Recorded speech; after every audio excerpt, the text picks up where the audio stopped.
السلام عليكم ورحمة الله وبركاته. ازيكم يا حبايبي؟ عاملين ايه؟ يا رب تكونوا بخير. تعالوا بقى النهارده نعمل صوص البيستاشيو بطريقة سهلة جدا.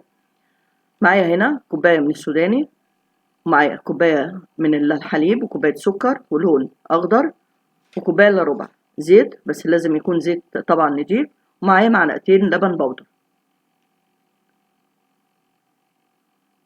هجيب بقى كده البايركس وهنزل بكوباية من السوداني،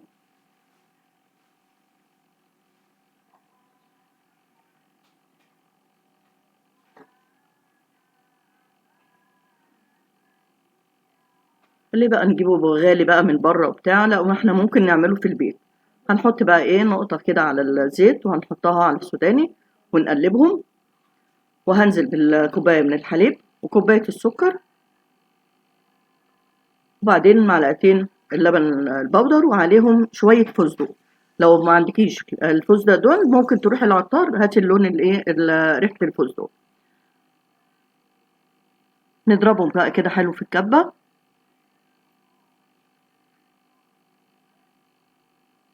بص عامل ازاي ما شاء الله، بص لونه، بص السمك بتاعه عامل ازاي.